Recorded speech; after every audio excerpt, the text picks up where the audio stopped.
You're listening to the Hacker for Hire murder investigation, sponsored by NationalCybersecurityUniversity.com. Get your certification in IT or cybersecurity for under $800, or become a certified white hat hacker for only $500 by using the coupon code McCabe. Now back to the Hacker for Hire murder investigation of Henry McCabe. Hello everyone, this is your host Gregory Evans. You're listening to another episode of the Hacker for Hire murders, and we are on episode number 4, titled The Last Man to See Him Alive. Tonight you're going to hear recordings with myself, Tim Borber, which is Henry's brother, David Singletary, Singleton, who's the community policing agent and investigator on this case when it first broke. He was also, if you listen to episode number 1, he was the gentleman who made that recording when Kareem was with Henry's family, saying that she knows there's some other people that can be involved in this case, but she doesn't want to reveal anything. He's that gentleman who made that important recording. And you ready for this? Drum roll. That's my version of drum roll. We're going to have William Kennedy, but you're going to hear my interview with William Kennedy tonight. Now, what's important is William Kennedy's nickname, what he goes by, is Papoose. Is his name. You're going to hear his relationship with Henry. Okay, now you just listened to Kareem talk about Henry's last days and how these maps weren't matching up, and was he at the barbecue, at the hotel, how things disappeared.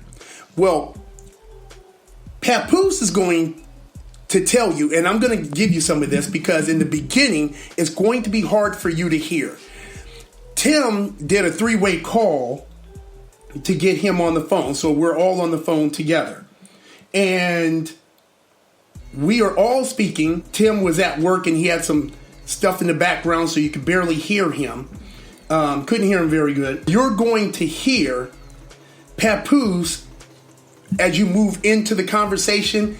You can hear him better. You're going to hear him say that he really didn't have a relationship with Henry. He saw Henry at the barbecue earlier that day. Everyone keeps talking about the club, Henry going to the club. There was a lot of places that Henry went earlier that day.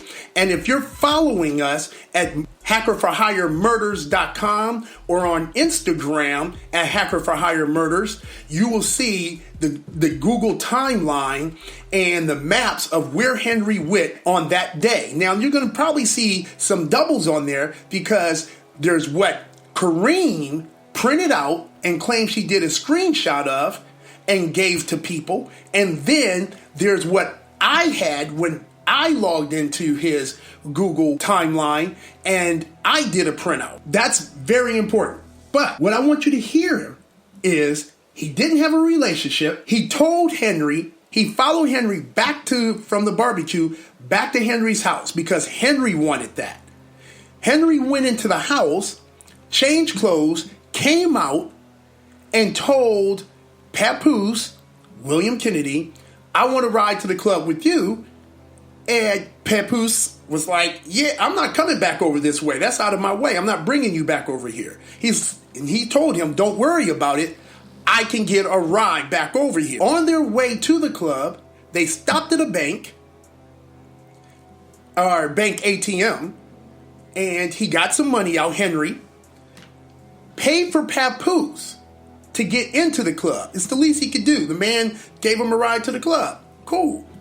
But once they were in the club, he didn't see Henry until the club was over.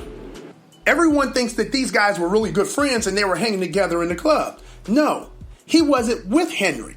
Now, you haven't heard the recordings yet, but you will down the line.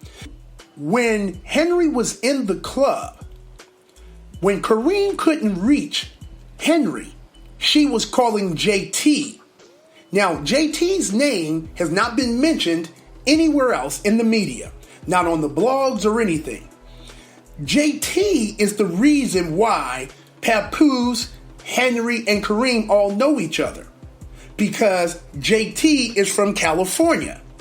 He knew Henry and Kareem in California. Now, for some reason, and you'll hear this later on in the recordings or episodes I have coming up, Kareem was calling JT in the club asking about Henry numerous times. It's on the call logs. You guys can find those call logs at Hacker for Hire Murders and or Hacker for Hire Murders on Instagram. JT is giving information back to Kareem. Yes, he's here in the club. They're talking. She's trying to reach Henry. She calls JT back. My question is why are you calling JT? And my biggest question, which you'll hear in other episodes, is how did you know JT was even in the club? Henry went to the club with William Kennedy, a.k.a. Papoose. You're going to hear Papoose say he didn't want to have anything to do with Henry. He was getting his own ride back. And how he ended up with Henry's keys is when Henry got the ride to the club, he left the keys in Henry's car. In Papoose's car. The next day, Papoose realizes, I got this man's keys. He didn't think it was his. He just thought it was a female. You'll hear him say that. Some girl left her keys in my car. No one is saying that he was murdered. The first time murder was even mentioned was in the last episode. Episode 2, where Kareem said, I did not murder my husband, which I found that odd. No one is saying that Kareem had anything to do with him missing. We're not saying that. It does look awfully strange. So, let's move on. I'll let you hear it for yourself. So you're about to hear Tim, David, Papoose, William Kennedy, and myself.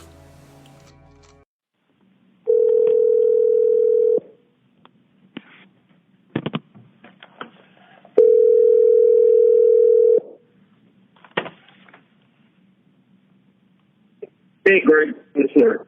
Hey, sorry it took so long. Okay. You want to go ahead and get Tim on the phone? I'm still looking for this number. Did you find it as well? I didn't. No, I didn't find it. I didn't see it on there. Okay. Hold on. No.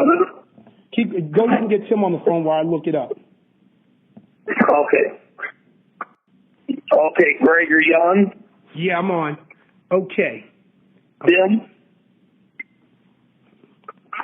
Tim, are you there? Yeah, I'm there. Okay. I'm looking for JT's number real quick. Hold on. I just got into the office. I just got up here and I was warm as soon as I walked in. Hold on one second. I'll pull it up.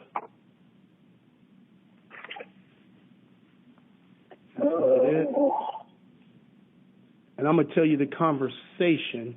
Did you see that conversation I was talking about with Sweet Pea and with Peas? Here it is. Hold on. Here. Okay, hold on. Here it is. Hold on. That was Peas right there. Here it is. I'm going to read the message to you. It was on the 9th. Peas, good morning. Are you asleep? And Kareem responds, good morning. I just woke up. Hey, I'm awake. I spoke with Timothy. Peas. Oh, this is going backwards. I'm sorry.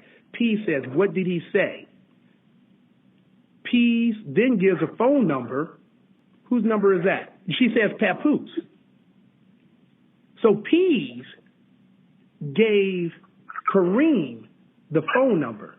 And then P says, I spoke with him yesterday.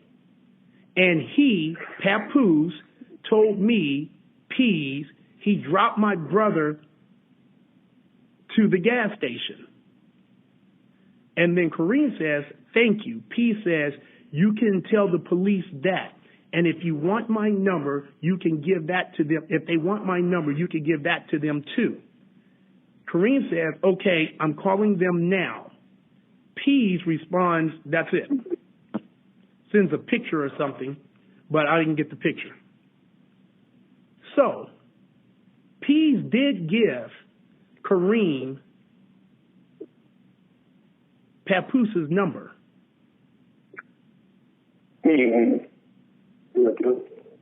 But she didn't say she got it from you. I was mistaken.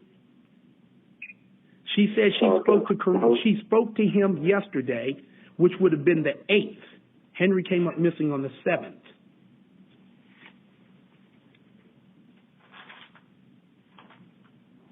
Okay.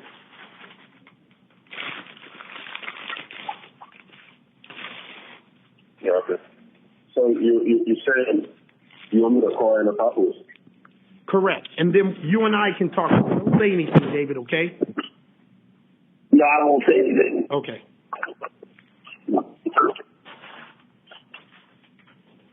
Okay. I'm going to make okay. This is Kennedy, Papoose. Mm-hmm. Hey, Papoose. Yeah, Kennedy. Hello? Yes, yes. Yes, Papoose. How are you? My name is He's Gregory. not down, man. He's not on the phone?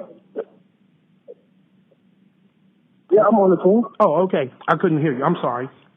How are you, Papoose? Quick question. How long have you known Pease? She lives in Georgia. How long have I known her? I don't know her. You don't know her? Okay. All right. So you never talked to her. What about Kareem? Have you ever met Kareem before? Never. Never? Okay. The night you dropped Henry off, was he drunk? I mean, I'm drunk and that you didn't want to do. I can't hear you. Can you say that one more time? He didn't look drunk to me. He was on his phone. He was talking. I think he was on his wife. He was talking to his wife. So when he asked you, did it sound like he was arguing? Something like that, but someone. Okay. The gas station that you dropped him off at, was that near his house? I don't know. He actually got him there. He said that so I assume. Okay. That's the reason why I didn't get it up. I heard things when he did that I should put him out over there. Okay. And when he asked you to drop him off, did he didn't take any other calls while he was in the car? Just talk to Kareem?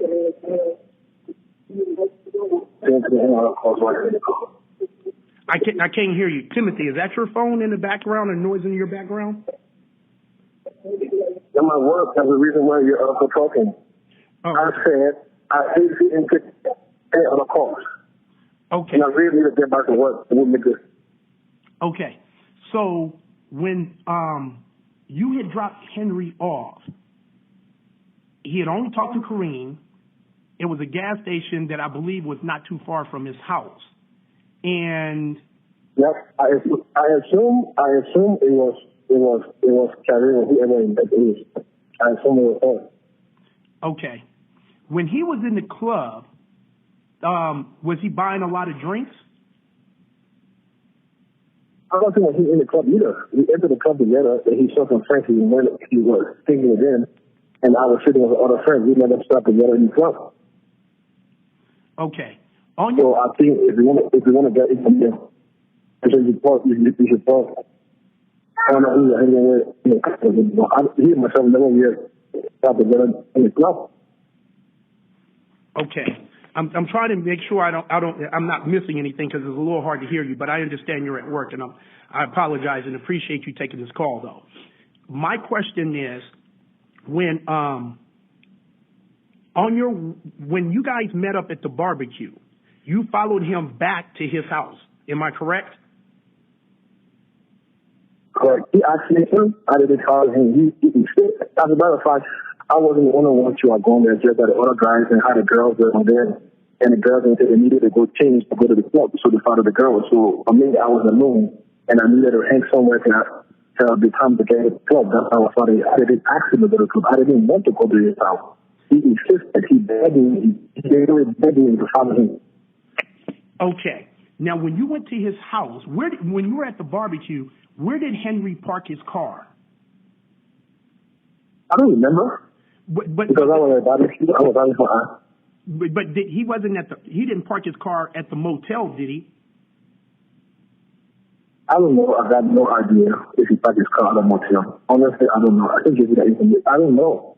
Okay, the only reason I'm saying is because I know you said you had followed him back to his house. So yeah, I did. So when you were at the barbecue, he says, "Okay, follow me back to my house." Was he near his car, or did he have to go get his car and he drove back over to the barbecue, or was his car in front of the barbecue? Do you remember? Of course, we were sitting in a cycle. What I do remember is we were sitting in a cycle talking. He came over. Well, basically trying to find somewhere to hang until it's time to go to the club. And he suggested that church is club, and the house was near the club. We could go sit there. But those other guys didn't go because, like I said, they needed to pick the girls from the change. The girls didn't want to go change. So since I was alone, and knowing as I go back home, my girl wasn't allowed to come back, I just needed someone to hang. My parents said to do. So I didn't remember when you parked the car. But I do remember when I went to my car, he came and he pulled over next to my car. He said I should follow him. Okay. All right. That's what I do remember. So when he parked his car, I don't know. Okay, so the only reason you went over there. Now, when you guys left his house to go to the club, did you guys stop anywhere? He stopped at an ATM machine to pick up money to go to the club. Okay, so he got in your car, drove, you guys stopped at the ATM machine, he got back in the car, and then you guys went to the club. No. That's not what happened. He went to his house from the barbecue. Coming out of the house, he came to me. He said this to me, and I want to make a little record this way. It's not wrong.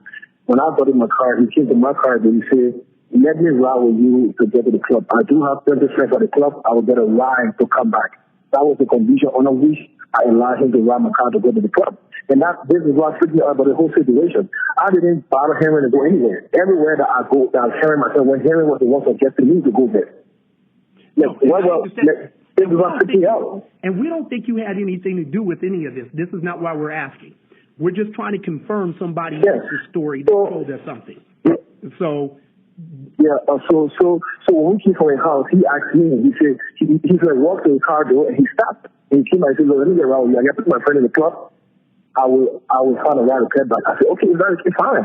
I walked down to the club. He said, "We went to some ATM somewhere because my first time going, I don't really know. He directed me to some ATM. He got down, he went to the ATM machine, he came back in the car, and we drove straight to the club. We got to the club, Joe, I ready to pay the end of the club. He said, "No, I paid for you." And he paid for me at the end of the club. And when we got in the club, went to the bar, he saw some of his friends, and we started hanging with them, and then I went to the other end, and I saw some of my friends, and he was hanging out with friends, on the side of his friends the whole night. I hang on the side of my friends the whole night. And leaving the club alone, things I come to go, I mean, Henry standing in the parking lot not too far from my car. When I got in my car, he came and opened the passenger door and sat there, invited to try to get out, and how I got caught up in all the crazy things. Which I don't like. Like, seriously, it had a serious impact on my life. I've never been to the kind of situation before. Never. That I will have to come and go to it now. So you had never been to that club before, is what you said? I'm sorry, I didn't hear you correctly. I didn't say I've never been to the club before. I said, I told you I've never been to a situation like this in my life before. Oh, I believe you. Because everything that happened, I didn't suggest anything to Henry. Henry wanted me to be, Henry the one was suggesting him. I just try to be a nice person, not to say, "Oh, look, I don't want to hang on you or move on behind me." I just try to be responsible. And at the end of the day, and this is what I get. Well, what about JT? Did you know JT? Yeah, I do know JT. And I got to know JT to the guy that had a barbecue. They all used to live in California from what I learned. But then I wasn't in America when the people were friends. Right. Now, did you see JT at the club? Yeah, JT was at the club. Okay. All right. But when you guys left out, I want to make sure. When you left out of the club, you didn't think that Henry was drunk? I didn't think so. Okay. I didn't think that he was strong to not know what he was doing. I didn't think so. Okay. And when you saw him out in the parking lot and he was standing near your car, was he on the phone then? Yep, he got a phone to his ear. Okay. So, did you know, how did you end up with his keys to his car? Because he got my car, he left it there. I didn't even know he left it there. Okay, got it. It was the next morning, my girl, even come up with her, I didn't remember, the next morning we want to get something, she was like, who key is this? I hope it's some girl key in your car and stuff like that. You know how to sit out and even kind of retrospect and realize that, oh, I hang on a ride. I didn't even know he left a key in my car. Gotcha. And you didn't know that JT had his wallet, did you? I had no idea that JT had his wallet until the whole story burst up and I had no idea. Okay. All right. And has Kareem ever called you, his wife, since this happened? No. She's never spoke to you? Never, ever, never. And you never spoke to a girl named Pease before? She called me to ask me I think on the second day after the news came, and she said, oh, I'm Pease, I'm Henry's sister. I just called to ask you, and I talked to her out of respect. I didn't want the family thing. I was showing their way. Right. Because I asked him to hide. So even when Timothy called me too, I asked her to call and talk to him because I wanted to show them that I have nothing to hide. Right. Okay. So, and where you dropped him off at was nowhere near where his body was found, correct? I don't know where his body was found. I wasn't there. His body was found at a lake. Where was it, Tim? It was his body was recovered at Rush Lake. That's about 6 miles away from where you and I should drop in. You see, I didn't even know that. Take my pictures over. I gotta get back to work. And it didn't look like Henry had any problems in the club with nobody. Correct? Like I told you, I wasn't here. I can't tell you that because I was never together in the club. I was sitting with different person. I wasn't paying attention to what he was doing. Right. For real. Okay. So you guys weren't even hanging around each other in the club. So when you went to go drop him off at the gas station, he said, what? How did it happen? Did he hang up the phone with Kareem and he just told you to drop him off? Or was he still on the phone with Kareem? No, he hung up the phone. Didn't say bye. He hung up the phone in a manner that he wasn't happy. And I asked him, I said, show me the road to the house because I didn't want to get there. And he was like, don't bother taking me home. Just drop away the gas station. I said, are you sure? I need you to know that I don't have problem taking you home. He said, brother, take me in the gas station. You whole area of my ear, I'll be all right. Say that last part again. He did what? He said what? The whole area that his area, he was going to be all right. I should just have a little bit. Okay. So, do you remember any of the conversation he was saying to Kareem on the phone? Anything he was saying to her? I don't remember. No, I don't remember. You just knew he hung up on her? Yeah, that's what I know. Okay. Now, this is super important on this last one. Even though you guys had just met and this was the first time you guys were hanging out, did he ever say anything to you like, man, let's get together next weekend, or any plans for the future, like with you hanging out doing anything? No, never. Okay. Only reason I was asking that is because I'm trying to rule out suicide.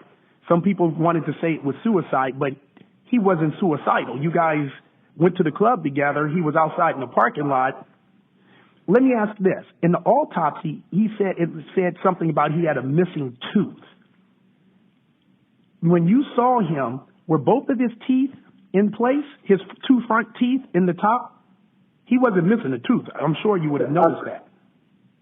I didn't notice him missing a tooth. I didn't notice that for real. Yeah, but if he was missing a tooth, you probably would notice it. Most people would, because it would be something out of place. Yeah, but honestly, I didn't notice that. Okay. I want to make sure. Yeah, so, but really, I got to go and I got to get back to work. I'm only 2 minutes late to get back to my desk. Okay, well, we appreciate you taking the call. Oh, last thing. When was the last time you spoke to the police? It didn't go well. It's been a while? Okay. All right. No problem. You answered all my questions, and I appreciate you taking the time. Thank you. Yeah, thanks, man. Papoose, thanks. Okay, Timothy. All right.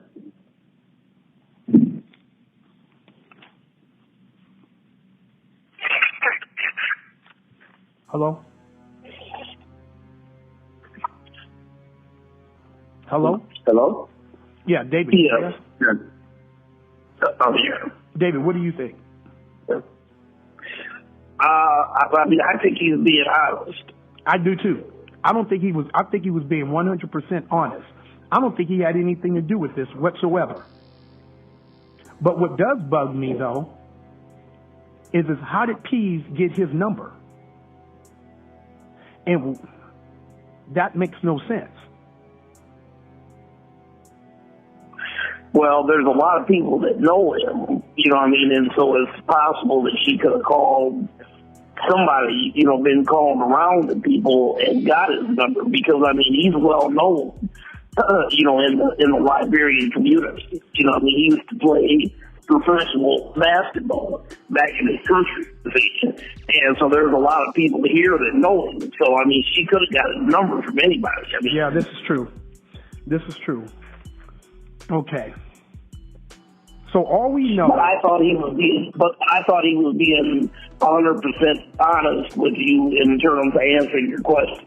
I did. You know, at this point, it doesn't appear to me that he knows anything that was going on. You know, I mean, I think he was. You know, I think he was just. Like you said, he dropped him off. He did what Henry asked him to do, and that was the end of it. So. And if Henry was that drunk, he would have noticed if Henry was drunk. Because, understand, yeah. After the club let out, he saw Henry on the phone, he saw Henry at the car and everything else. If Henry was screaming and yelling to himself or whatever like he is on that tape, or like Kareem keeps describing he was, then that would be one thing. He would have noticed that. But he's like, to me, he wasn't drunk. He was okay. But on that tape, that sounds like somebody that you would not mistake. You couldn't mistake for being drunk. Do you see what I'm saying? You understand? So. Or drugged. You know what I mean? Either drugged or drunk. But he was arguing with his wife on the phone. He says, get out of the car. He gets out of the car. And that's it. Yeah. But the timeline, there was stuff deleted off the timeline. On Kareem, she doesn't want to speak to Dawn anymore. She got caught in some lies and some questions. And the question that she kept trying to avoid was, have you ever deleted or modified anything on that Google timeline? And she just wouldn't answer the question. She just wouldn't answer the question. And when it came to getting to Henry's emails, she keeps claiming that she was in, which I think is bullshit. The reason why she keeps claiming the first time she ever even heard of Google Timeline is in October after she went back to California to pick up the kids and then bring them back. But see, Karima is one of those people that she's very detailed and she does all her research. You can tell by the conversations that Dawn and her had, and I have the recordings of them.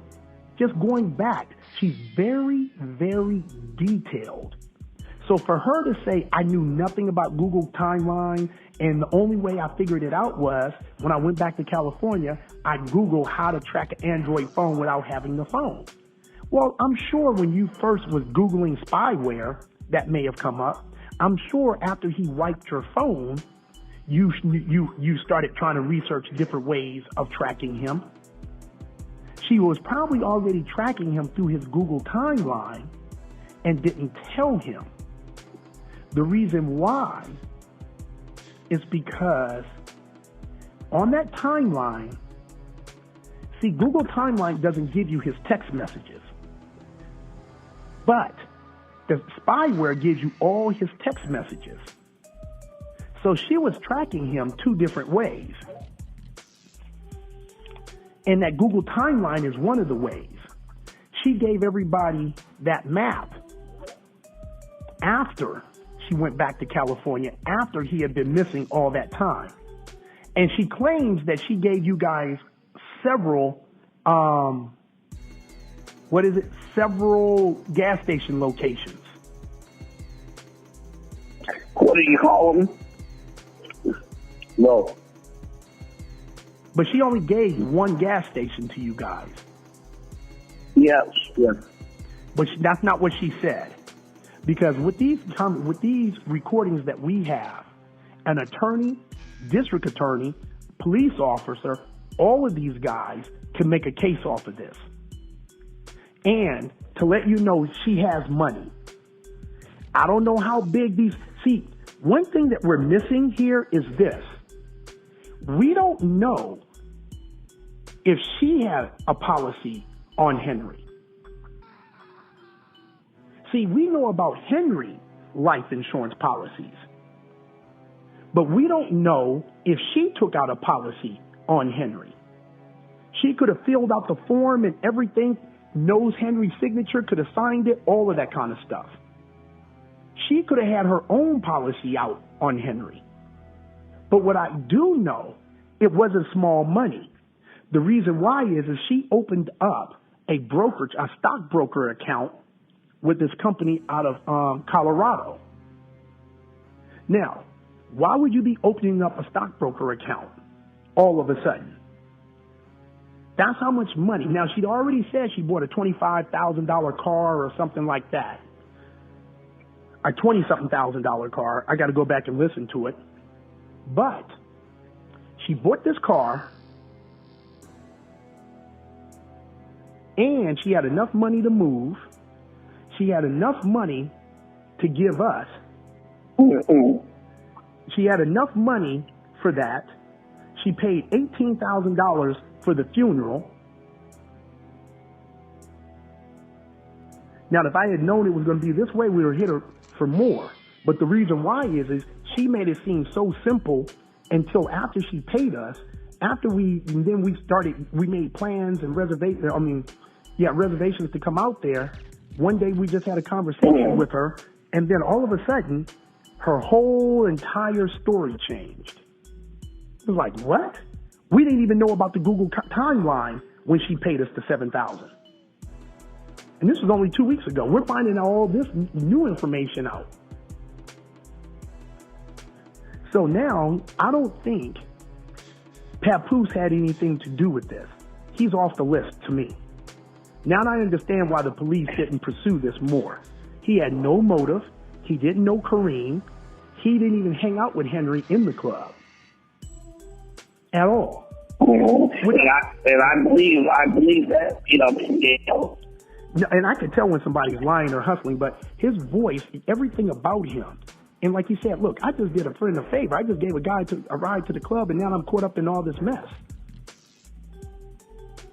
So I understand what he's saying. The problem comes in, though, is did he say pull over and expect JT to get in the car with him. How is he going to get home?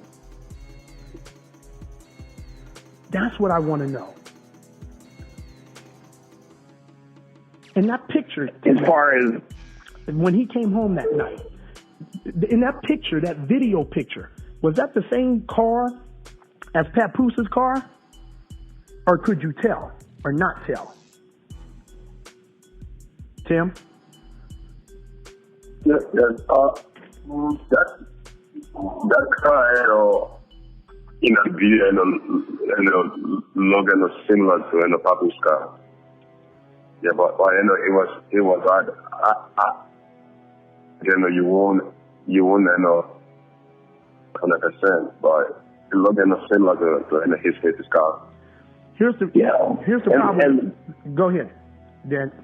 So I was going to say the police confirmed that he owned a red Kia.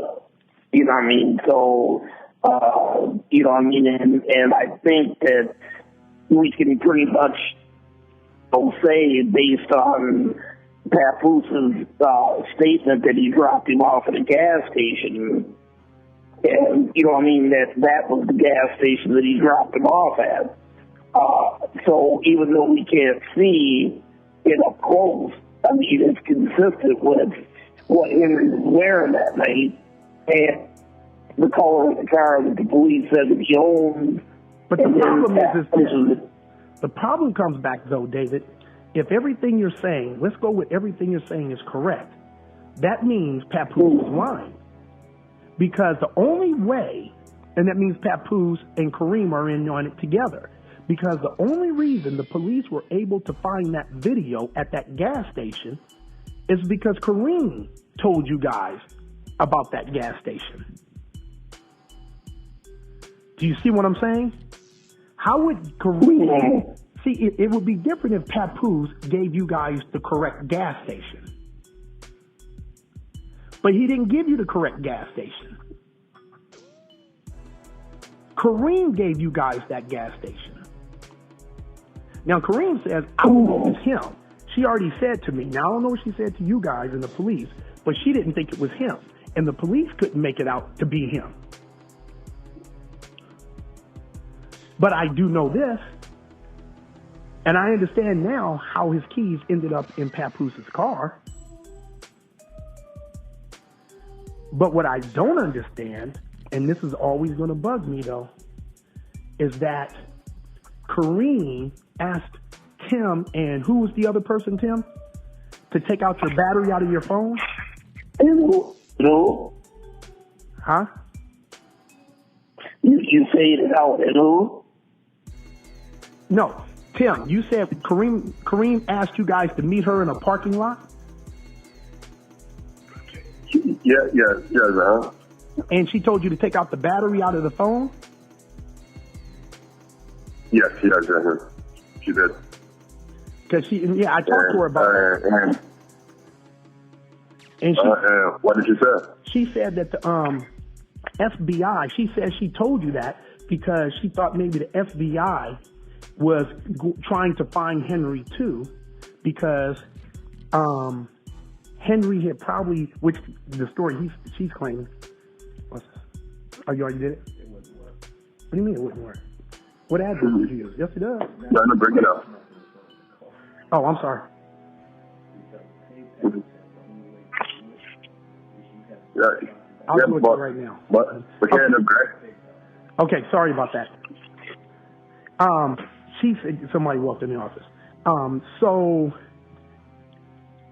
she said that she told you guys to meet her in a parking lot and take your batteries out because she thought maybe the FBI was trying to listen or track her to find out where Henry was, because she thought Henry was in trouble because he got some girl pregnant and he skipped town.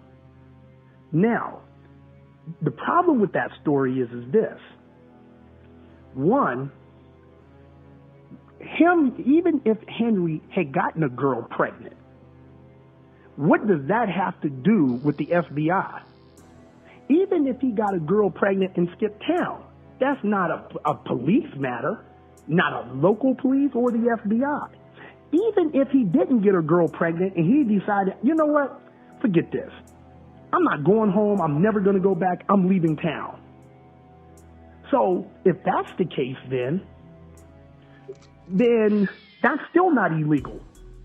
So why would she be concerned about the FBI? The other problem I have with her story, too, is when she had you guys pull the battery out and she made that audio tape where she said she had evidence that he was still alive and this, and that. The problem, the one that David recorded, the problem I have is she was back at the house. All of Henry's clothes, his toothbrush, everything, except for the clothes he had on his back and his cell phone, was with Henry. So why would she be concerned about the FBI? And why would she continue to say that I think Henry's alive and he's somewhere if all of Henry's clothes are still at the house? Do you understand what I mean? If you're going to run off, you're going to pack a bag. If you're going to run off, you're going to take the car. You're not going to run off in the middle of the night at 2 a.m. You see what I mean? Well, yeah, I do see. You're not going to do any of that. So why keep claiming that, oh, I just think he ran off with some other girl and this and that, when no signs in the house? If I go home right now to my house and my wife is not at home, I'm going to assume she's at work. I'm not going to think that she ran off with somebody. Why? Because her curling iron is still there. Her toothbrush is still there. Her pajamas is still there. All her clothes are still there. Her suitcases are still there. Why would I assume that, she had ran off with someone? And that's what Kareem is trying to say. If all his stuff is at the house, why would you assume that she ran off with someone? And, go ahead.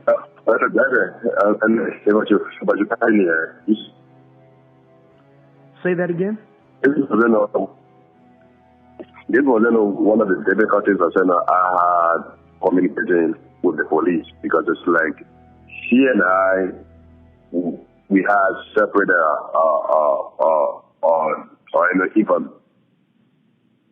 we had a separate information and data to the police. She had tried to convince the police that Henry was going to stay alive. He let them know with a girlfriend, or if he thought let the contract.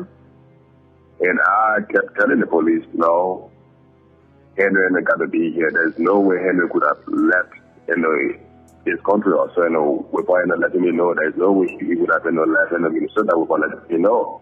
So here, they have to deal with, I am telling them that Henry is here, and they have to deal with she being the first thing that he is going to arrive. So I think this was one of the conflicts that, it was a conflict that the police didn't know how to deal with. And to some extent, they were pretty much listening to hormone, where that could have been a contributor to their reluctance in. Hold on, I didn't understand that last part. They were listening. What happened? I didn't hear what you said. They were listening to her mobile? No. What I'm saying is that the police, they were buying. At the beginning of his disappearance, they seem to be buying more into kind of an argument that Henry was alive and he did have left with someone. Then listening to what I was telling them, that you know what, this audio is real, and Henry he is in the thing that we need to get here as soon as possible. Because that's why when I get the audio, that is exactly what I told them. I said, Henry is a risk, the audio is a risk. We need to get to here as soon as possible. But then, that was what I was saying. But Kareem was saying otherwise, it's like, he had left, Yeah, but that doesn't make sense. Once Stacy, he would leave. What doesn't make sense? Yes, I can hear you. That theory of him leaving the country or leaving town doesn't make sense. First of all, he loves his kids. He ain't gonna leave the country. For what reason? He didn't even have money to buy a ticket to leave the country. The other thing is why is he trying to skip out? He didn't do anything illegal. The police weren't looking for him before he came up missing. Why would he skip the country? Why would he not say nothing to his brother, who he loves his brother?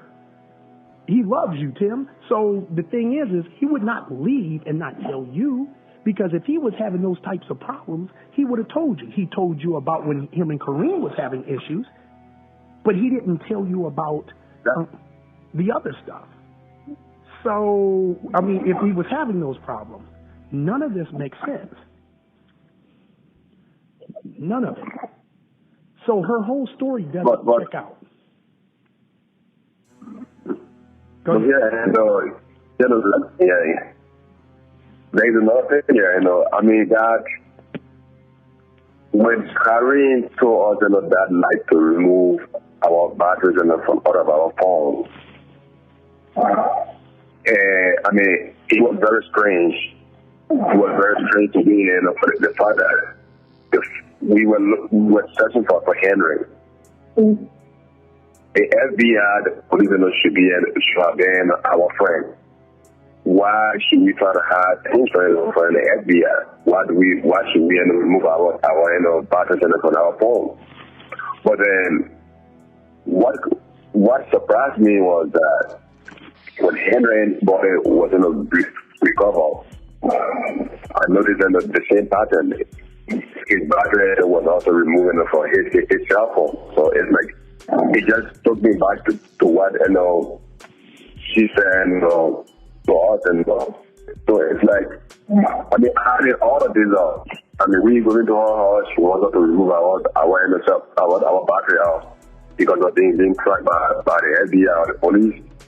Everybody is phone, and his battery is his cell phone, and she is the one providing this on the Google and the map. Yeah, so well, let me ask you this. We know that Henry came up missing on the 7th. We don't know if he was killed on the 7th. See, that's all we know. We know that the coroner says that Henry had a tooth missing, his front right tooth. So one that you couldn't miss is your main tooth, your main molar, right there not molar, but the one right there in the front. Somebody opened their mouth, boom, has a big hole right there where your tongue can come out. Now, Papoose would have noticed that. Now, so that means that tooth came out between the time Henry came up missing, when Papoose dropped him off, to when he died. The question is, we don't know when he died.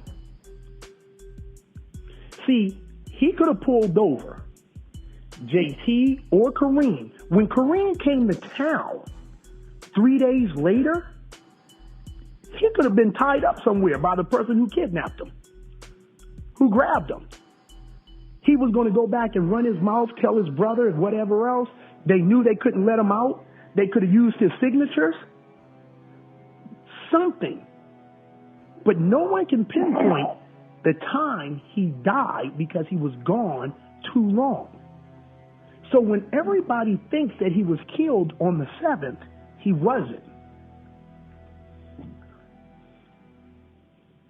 He could have died while Kareem was there in town, because it goes back to what I said. Kareem said she called you a week beforehand and told you to pick her up at the airport on that Thursday, 3 days later. Why would she call you to pick her up the week before? If my wife is coming to town, I'm assuming she's going to call me. You hope she would. is that she knew that Henry wasn't going to be around to pick her up. In an unconscious way. In an unconscious way. Right. He could have been dead or locked up somewhere. We're going to end it right there for this week. Next week, we're going to pick up because it gets into a totally different subject. I do want to say, which is very important, we are not saying that the wife, Corrine, had anything to do with Henry's disappearance or his death. What we are doing is analyzing our conversations and these recordings and the facts. We're going over what she said to me, what she said to everyone else. See, there's something my dad told me over and over when I was younger. He said to me, son, the truth never changes. And that was deep. The truth never changes. So if you tell me something and it's the truth, then you should be able to tell Tim, the family, the police, and everybody the exact same thing. If I come back to you a day later, a week later, a month later, a year later, if it's the truth, it should be the exact same thing you told me before. That's all we're saying. You're listening to Hacker for Hire Murders. And this is Gregory Evans. You can find us at hackerforhiremurders.com. Email me if you have any questions at hackerforhiremurders@gmail.com. You can also go to Instagram, Hacker for Hire Murders, on Instagram, as well as hackerforhiremurders.com. You can find all the pictures, timelines, Google Maps, all the documentation as well. You can listen to us on Alexa now. You can say, Alexa, I think it's Alexa, play Hacker for Hire Murders. It's a podcast. We're also in iTunes, Spotify, Google Play. If you have one of our national cybersecurity apps, like National Cybersecurity News, you can get it there as well. I hope you enjoyed tonight's episode and look forward to hearing from you, and tune in next week.